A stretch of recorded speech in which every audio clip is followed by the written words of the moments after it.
লাগে, কষ্ট লাগে, কলিজায় আঘাত লাগে। আজকে তোমাদেরকে আমরা কি উপহার দিলাম? তোমাদের কয়দিন আগে পূজার মণ্ডলে আমরা রাত জেগে তোমাদের মন্দিরগুলো পাহারা দিয়েছি, ঠিক কিনা কও? পাহারা দিয়ে তোমাদের মন্দিরগুলোকে হেফাজত করেছি, অথচ সেখানে তোমাদেরই হিন্দু সংগঠনের লোক, এই ইসকনের সদস্য, তারা মন্দির ভেঙে মুসলমানদের পরে দায় চাপাতে চেয়েছিল, ঠিক কিনা কও? আজকে কষ্ট লাগে, দুঃখ লাগে, চোখে পানি এসে যায়।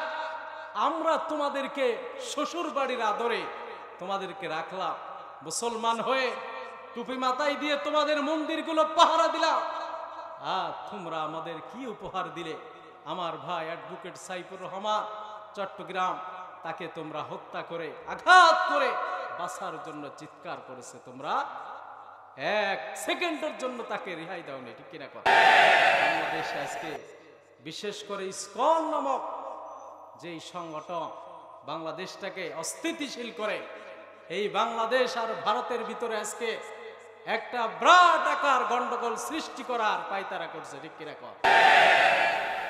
বাংলাদেশের মুসলমানদেরকে আজকে তাদেরকে আমরা আজকে কি বলা যায়, মামুর বাড়ি বললেও ভুল, আমি বলি শ্বশুর বাড়ি। কিসের বাড়ি? আমরা মামুর বাড়ি গেলে সেখানে মামুর চেয়ে শ্বশুর বাড়ির আদর কম না বেশি পাই? বলেন, শ্বশুর বাড়ির আদর বেশি পায়। বাংলাদেশে যারা হিন্দু আছে তাদেরকে আমরা মামুর বাড়ি নয়, তাদেরকে আমরা শ্বশুর বাড়ির আদরে রেখেছিলাম, ঠিক কিনা কও? দুঃখ লাগে, কষ্ট লাগে, কলিজায় আঘাত লাগে। আজকে তোমাদেরকে আমরা কি উপহার দিলাম? তোমাদের কয়দিন আগে পূজার মণ্ডলে আমরা রাত জেগে তোমাদের মন্দিরগুলো পাহারা দিয়েছি, ঠিক কিনা কও? পাহারা দিয়ে তোমাদের মন্দিরগুলোকে হেফাজত করেছি, অথচ সেখানে তোমাদেরই হিন্দু সংগঠনের লোক, এই ইসকনের সদস্য, তারা মন্দির ভেঙে মুসলমানদের পরে দায় চাপাতে চেয়েছিল, ঠিক কিনা?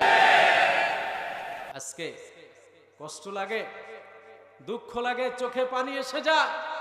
আমরা তোমাদেরকে শ্বশুর বাড়ির আদরে তোমাদেরকে রাখলাম, মুসলমান হয়ে টুপি মাথায় দিয়ে তোমাদের মন্দিরগুলো পাহারা দিলাম। তোমরা আমাদের কি উপহার দিলে? আমার ভাই অ্যাডভোকেট সাইফুর রহমান চট্টগ্রাম, তাকে তোমরা হত্যা করে, আঘাত করে বাঁচার জন্য চিৎকার করেছে, তোমরা এক সেকেন্ডের জন্য তাকে রেহাই দাওনি, ঠিক কিনা?